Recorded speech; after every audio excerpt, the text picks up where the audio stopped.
প্রথম কথা হলো আমরা পশ্চিমবঙ্গের প্রায় ৩ কোটি জনসংখ্যা মুসলমান, ভোট দিই আপনার 40% মুসলমান, জনসংখ্যার নিরিখে 31% মুসলমান, 38,300 মতন গ্রাম, 35,000 গ্রামে মসজিদ, 1 লক্ষের মতন মসজিদের সংখ্যা, হাজার হাজার মাদ্রাসা, খারিজি মাদ্রাসা, এমএসকে মাদ্রাসা, সিনিয়র মাদ্রাসা, সরকারের মাদ্রাসা, তারপরে তবলিগ, ফুরফুরা, দেওবন্দি, বেরেলি, হানফি, শাফি, মালিকি, হাম্বলি, কাদরিয়া, চিশতিয়া, নকশবন্দিয়া, মুজাদ্দিদিয়া, মুতাজিলা, খাওয়ারিজ, নজ্জারিয়া, জাবারিয়া, মুশাব্বিয়া, নাজিয়া, জামাত ইসলাম, আহলে হাদিস, আজানগাছি, পিয়ারডাঙ্গা।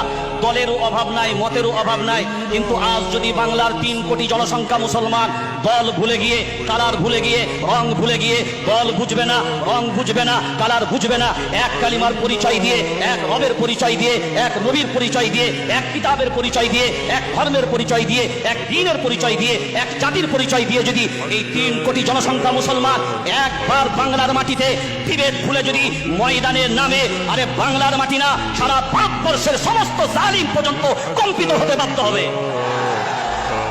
শুধুমাত্র একটাই দুর্বলতা, আমরা সময়ের সাপেক্ষে একতার কথা বললেও অন্তরের মিলবন্ধন আমাদের মাঝখানে যদি এককভাবে যদি আমরা জুটতে পারি, যদি আমরা আমাদের চেয়ারের সবকিছুকে উপেক্ষা করে আমরা যদি মনে করি ঐক্যবদ্ধভাবে লড়াই করব, সবাই মাথায় রাখবেন একটা জিনিস, এটা প্রত্যেকটা মানুষের জানা দরকার।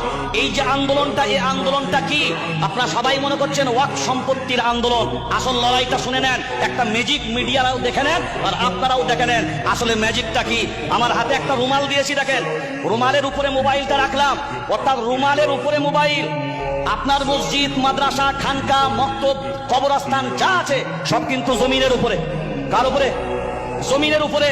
যে মসজিদ আপনার যে জায়গার উপরে আছে ওই জায়গাটার নাম হলো ওয়াকফ, যে মাদ্রাসা যে জায়গার উপরে আছে ওই জায়গার নাম হলো ওয়াকফ, যে খানকা যে জায়গার উপরে আছে ওই জায়গার নাম হলো ওয়াকফ।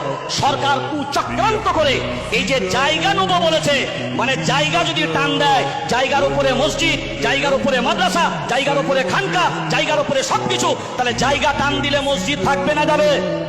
এই থাকবে না যাবে?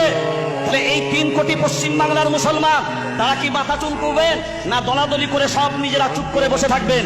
বরঞ্চ এক বাক্যে এ বাংলার মাটি না, সারা ভারতবর্ষে পর্যন্ত মনে রাখতে হবে যে আমাদেরকে ক্ষতি করার ক্ষমতা সারা পৃথিবীর জালিমের নেই, যতক্ষণ পর্যন্ত আমরা নিজেরা নিজেদের ভিতরে গাদ্দারি না করব।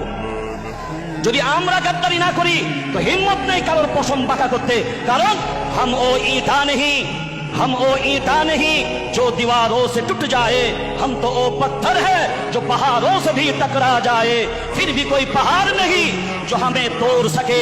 अरे हिंदुस्तान तो क्या दुनिया में भी किसी माई का लाल नहीं जो मुसलमान को मिटा सके।